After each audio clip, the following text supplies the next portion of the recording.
recently a financial advisor called me up and was so frustrated because he had spent so much time, effort, and money creating a beautiful new website, which it really was beautiful, but he was getting absolutely no new business from this website. No leads booking time to meet with him, nobody contacting him. And he wanted to know if I could take a look at it, audit it for him, and give him some feedback. So I did that, and after he implemented a bunch of the changes that I gave him, within just 3 months, he had 3 new leads that had signed up to schedule a free consultation. So I'm gonna share with you today the advice I shared with him and do it in a fun way. So today I'm sharing 10 of the biggest mistakes that I see routinely made on websites over and over again. So grab your pencil and paper and start writing these down, because if you make these changes, you should see results on your own website as well.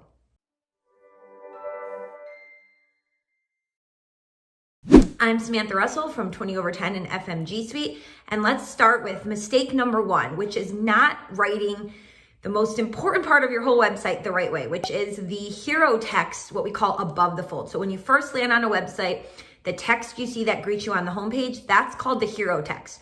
And what people forget to do is write this in what we call the problem solution method. So what is the problem that the group of people that you work with have, and what is the solution you provide to those problems? So for instance, instead of just getting you to financial freedom, super generic, doesn't say anything about who you work with, doesn't allow anyone to self-qualify whether or not this firm is a good fit for them, right?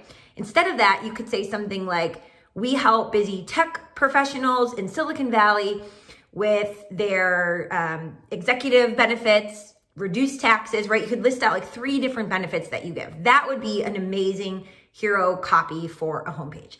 So that's the first mistake. The second thing is having way too much text on your homepage. We do not read a website the way we read a book or a magazine article where we read every single line. We scroll and we scan when we're on a website or on our phones. And so you want to keep your copy really short and to the point. One big bold statement on that hero page, and then a shorter statement after. Okay, so that leads me actually to point number 2, which is once somebody is starting to read, what do you want them to do next? So calls to action, what step do we want someone to take next, are the second biggest mistake I see people making, not having 2 separate calls to action. So a primary and a secondary.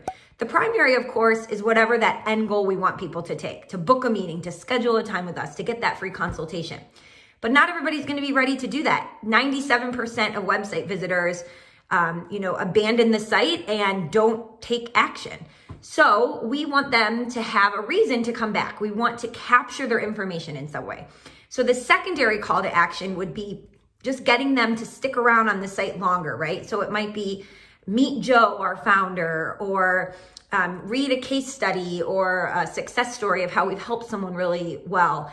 It could also be to download a checklist, a retirement checklist, right? So those would all be examples of secondary calls to action.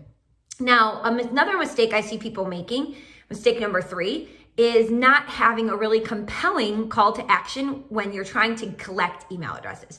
So that secondary call to action, that download our ebook, sign up for our newsletter. I see people all the time putting on their homepage, sign up for our newsletter.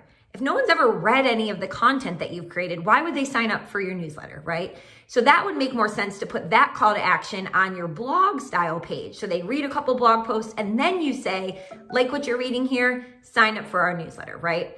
Same thing with if you have a great checklist or guide, I suggest calling them checklists or guide versus ebooks or white papers, because ebooks and white papers sound really boring and long and we all want something quick, short, and to the point.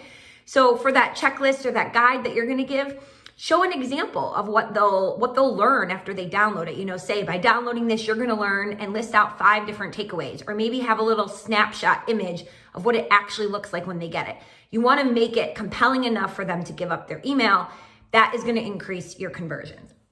Okay, number 4, biggest mistake, not having a calendar link meeting scheduler on every single page of your website. So this seems really, really simple, and almost like too good to be true, but it actually works. If you embed, Calendly or Acuity or Schedule Once or whatever you're using, so that every single page of your website, it's really easy for someone to book a time with you. You will get more booked meetings because you're removing a barrier to make that conversion happen. Okay, number 5, when someone lands on your website, how many pages do you have in your main navigation? I see all the time, people have 10 pages. That is way too many, especially for a service-based industry. For financial advisors, 5 is really all you need. No more than 7. Any more than that, and people get decision fatigue and they don't know where to go next. So have no more than 5 to 7 main pages, and then you can have bucket pages underneath. Okay, number 6, having just too much text on the website in general.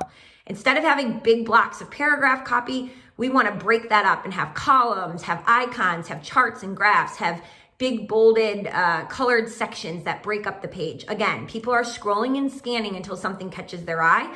So you want to set your website up to keep that engagement going, because nobody is going to read basically a novel on your website in paragraph form. The 7th thing, the 7th thing, that people do is having the wrong photos, choosing the wrong photos. So if you think about your own, experience online, how much of what catches your attention is visual first before the text, right? Our brains can process imagery 60,000 times faster than text. It's incredible. So the picture that you use will often convey the message even before the text. So if you work with physicians and doctors and medical professionals and you have a photo of physicians on the homepage of your website, people are going to notice that often first before they see the text that says, we work with medical professionals to do X, Y, or Z. So the pictures you choose are crucially important in telling the story. So make sure you choose the right ones. The 8th thing is not including a quick video for people to get to know you. So especially in our digital age, when so much of the reason why we choose a financial advisory firm to work with is because we feel some sort of connection with them. We feel like this is someone we can trust. How do we convey trust and authenticity? It's a lot easier to do that when someone can see our face, can hear our voice, can feel like they're getting to know us as a person. So have maybe the founder, the president, or every single even advisor could have on their little bio pages a quick video introducing themselves. But at a minimum, you want to have an intro video introducing the firm. That's a real missed opportunity if you don't have something like that. And number 9, not updating your website regularly with new content at least 2 times per month. So we did a study back in 2019, and we found one of the factors that all the most successful websites had in common, who were really getting a lot of lead generation from their sites, was that they added fresh content at least twice a month. Now, both 20 over 10 and FMG Suite offer the ability to do complete custom blogging where you can add your own blog posts in, or we'll help provide content to you.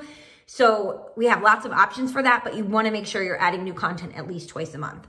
And then number 10, not paying attention to what I call the technical basics. So of course we want to have great messaging, have a great niche, make it so someone can self-qualify, get in touch with us.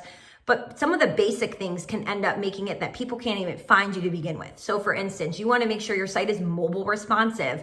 Every single page, you can go to Google, search mobile friendly test and put your website URL in, and it'll tell you whether your site needs fixed for mobile devices. Do you have an SSL certificate? That's what makes the URL HTTPS versus HTTP, and that S stands for secure. If somebody goes to your website and you don't have that SSL certificate, they may get a message saying this site is not secure. So you always want to make sure you have an SSL certificate enabled. And again, we provide those as well for all of our customers. Also, just making it really easy to flow through the page. Do people know when they're on a page where to go next, or does the page what we call a dead end? So for every single page you have, you should be linking to another page, at least one other page on your website. And this is going to keep people flowing through the site and staying on longer. So hopefully walking through that really quickly will be helpful to you as you look at your own website and see what you can change to hopefully drive more conversions. If you thought this video was helpful, please give us a thumbs up or leave a comment below of what tip you thought was most helpful. And if you have any questions, let us know, and we will see you back next week for another marketing tip.